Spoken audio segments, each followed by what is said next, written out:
दोस्तों, तारीख हमेशा फतह लिखता है, लेकिन मिडिल ईस्ट की ज़मीन पर इस वक्त तारीख खून से लिखी जा रही है। तसव्वुर करें तेहरान की वो सर्द रात जब अचानक इंटरनेट बंद हो जाता है, मोबाइल सिग्नल्स गायब हो जाते हैं और फिज़ा में सिर्फ स्टेल्थ फाइटर्स की गूंज सुनाई देती है।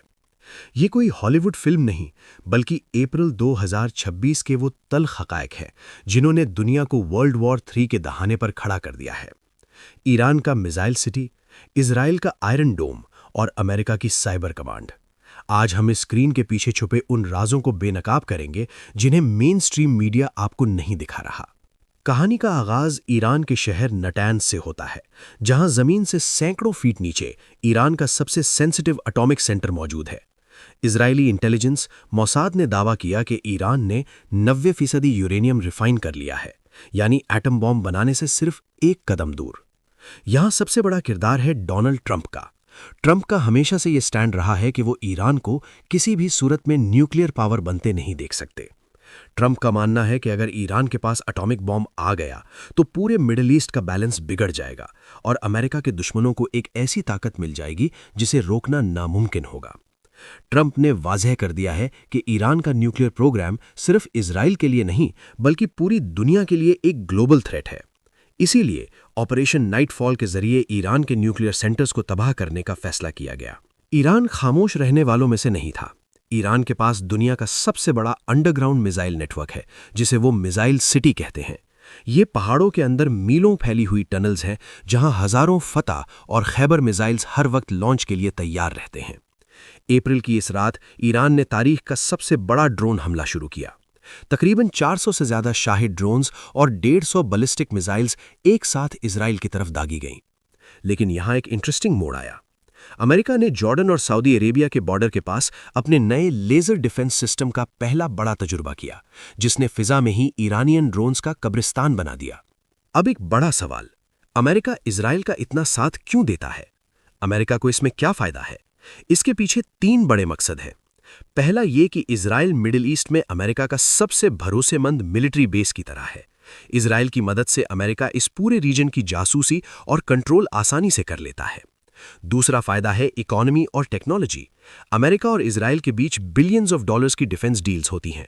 इजराइल के लिए लड़ी जाने वाली जंग असलन में अमेरिकन वेपन्स की मार्केटिंग भी होती है। और तीसरा सबसे बड़ा मकसद है पावर कंट्रोल। अमेरिका नहीं चाहता कि रशिया या चाइना इस रीजन में अपना असर बढ़ाएं।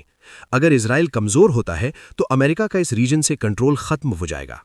इसीलिए अमेरिका इजराइल को अपनी फर्स्ट लाइन ऑफ डिफेंस मानता है। लेकिन दोस्तों, ये जंग सिर्फ ईरान के बॉर्डर्स तक महदूद नहीं रही। जैसे ही तेहरान पर हमले हुए, इजराइल के नॉर्दर्न बॉर्डर पर हिजबुल्लाह ने हजारों रॉकेट्स की बारिश कर दी। ये वो प्रॉक्सी वॉर है जिसने पूरे खित्ते को आग के गोले में बदल दिया है। इजराइल को अब एक साथ 3 फ्रंट्स पर लड़ना पड़ रहा है।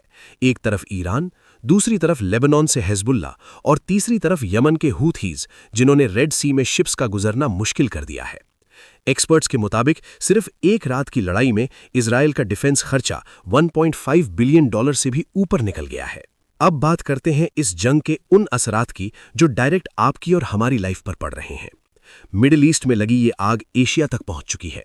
इंडिया और पाकिस्तान के लिए ये सिचुएशन किसी डरावने ख्वाब से कम नहीं है। इंडिया के लाखों शहरी इस वक्त गल्फ कंट्रीज में काम कर रहे हैं, जिनकी हिफाजत अब एक बड़ा सवाल बन चुकी है। अगर दुबई या सऊदी अरेबिया की फिजाओं में मिसाइल नजर आने लगे तो इंडियन और पाकिस्तानी इकोनॉमी को वो धचका लगेगा जिससे निकलने में डेकेड्स लग जाएंगे। मौजूदा सिचुएशन ये है कि तेहरान में रूमर्स गर्म हैं कि लीडरशिप में बड़ी तब्दीली आने वाली है। इजराइल के अंदर भी नेतन्याहू की हुकूमत पर अपनी अवाम का शदीद दबाव है कि जंग को ज्यादा लंबा ना किया जाए। रशिया और चाइना की खामोशी सबसे ज्यादा खतरनाक है। लेटेस्ट अपडेट यह है कि यूएन ने एक इमरजेंसी मीटिंग बुलाई है, लेकिन जमीन पर हालात अब भी टेंशन वाले हैं। इजराइल का अगला टारगेट शायद ईरान की वो लैब्स हों जहां न्यूक्लियर रिसर्च आखिरी स्टेज पर है। लेकिन दोस्तों, इस जंग में एक ऐसी चीज भी हो रही है जो किसी सैटेलाइट पर नजर नहीं आ रही। क्या आपने स्टक्सनेट का नाम सुना है? ये वही डिजिटल वायरस था जिसने सालों पहले ईरान के न्यूक्लियर रिएक्टर्स को बिना बॉम्ब गिराए तबाह कर दिया था। रिपोर्ट के मुताबिक 2026 की इस जंग में इजराइल और अमेरिका ने स्टक्सनेट 2.0 लॉन्च कर दिया है। ये एक ऐसा एआई वायरस है जो ईरान के उन कंप्यूटर सिस्टम्स में दाखिल हो चुका है जिनका इंटरनेट से कोई ताल्लुक ही नहीं था। कहा जा रहा है कि इस वायरस ने ईरान के कई मिसाइल लॉन्चिंग साइलोज को जैम कर दिया, जिसकी वजह से ईरान के कई मिसाइल्स लॉन्च ही नहीं हो पाए। और सिर्फ यही नहीं, एक बहुत ही इंटरेस्टिंग और खुफिया बात यह है कि तेहरान के पहाड़ों में इजराइल के सायरत मटकल कमांडोज के देखे जाने की खबरें हैं। ये वो एलीट यूनिट्स हैं जो दुश्मन के घर में घुसकर उनके बड़े लीडर्स को उठा लेती हैं या खत्म कर देती हैं। तो दोस्तों, क्या ईरान एटॉमिक धमाका करके दुनिया को हैरान कर देगा, या ट्रंप की ये सख्त पॉलिसी ईरान का सिस्टम बदल देगी? आपको क्या लगता है, क्या हम तीसरी वर्ल्ड वॉर की पहली सुबह देख रहे हैं? अपनी राय कमेंट में जरूर दें।